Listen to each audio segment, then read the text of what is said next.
The video begins with the text PR Plus presents in pink on a yellow background.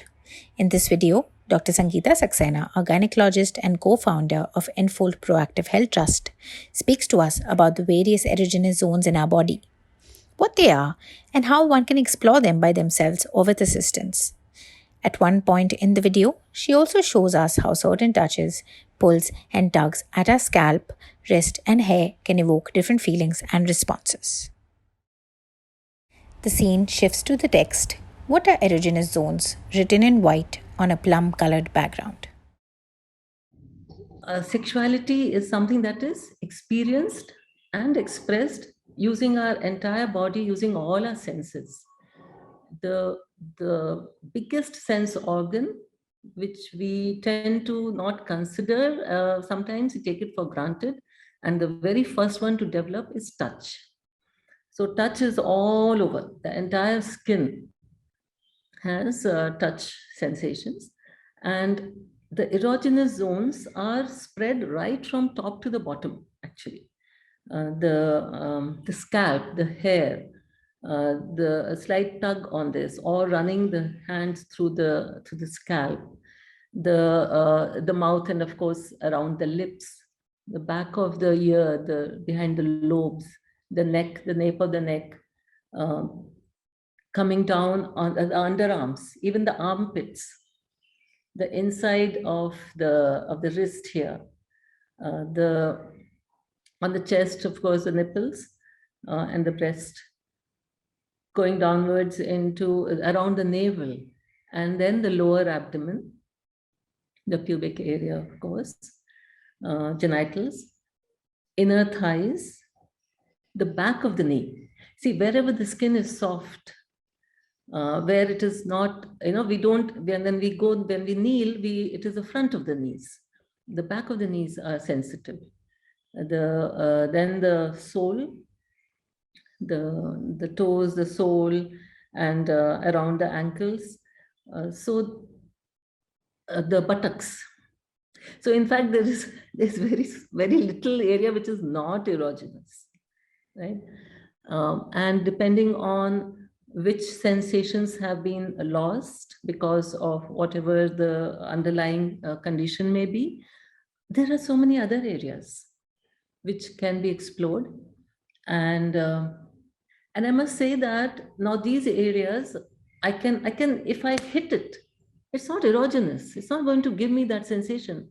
But the same area, if I touch very gently, caress, and if the one who is caressing is a person I'm interested in, it's going to result in a different kind of arousal. Then if somebody pinched it, then I'll get angry. That will be the arousal. So our feelings, our emotions are a complex interaction of our body with the environment and what we are saying to ourselves here in the mind. Right? So all of this will interact to produce the experience for a person. The scene shifts to the text, talking about self-exploration, written in white on a plum-colored background. Learning about erogenous zones and avoiding the ones that are painful, causing pain, is a matter of self-exploration. And I must say here is our first and foremost sexual relationship is with our own body. So exploring your own body and avoiding the parts that cause pain or the positions that cause pain. So a lot of people, especially if there is locomotor disabilities, if there are painful conditions, they may use a lot of accessories to find a comfortable position and also access the most erogenous parts that they wish to access. Right? So the most erogenous parts remain the clitoris and the tip of the penis. They have thousands of nerves. The clitoris has much more, it's small and concentrated. The penis has, as compared to that, it is lesser. Now, if I want to access that and it's causing me pain, right? So it is like finding ways, pillows, rings, chairs, taking the support of another person, and figuring things out. People also use slings, different kind of supports and are needed. May use sex toys to reach an area which is otherwise not accessible by hand for the person. The scene shifts to the text, talking about normalizing sexual pleasure for the self, written in white on a plum colored background. The whole idea is not to feel guilty about this, not to feel guilty about desiring that pleasure, wanting to experience it. It is nature's gift. It's like wanting to have something sweet and something khatta and something pani puri khana hai. Nobody will say, hey, what, shame on you, cheat too, you want to have nice tasty. No, we take great pride in preparing food, making it aromatic, making it delicious. Only when it comes to sex, we want to say, hey, straight man on top of the woman, we know vaginal sex, and that's it. And that too for reproduction. After tying that tali, putting that Mangal Sutra and all, then it's fine. And also, when you're maybe below 50 is okay. After 50, no.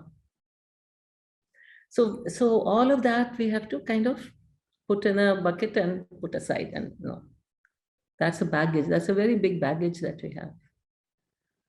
But as long as it is with consent with that person, and I'm exploring my own body, I'm masturbating, I'm using different things to masturbate, just keeping my safety in mind is all that is required, and the social context. Masturbating in public is not okay. Masturbating in places where people can see you is not okay. So in privacy, it's absolutely fine. This video ends with two logos on a yellow background. The first one is a pink heart and a plus sign and has PR Plus written underneath, and the second one is a green and black eye and has point of view written next to it.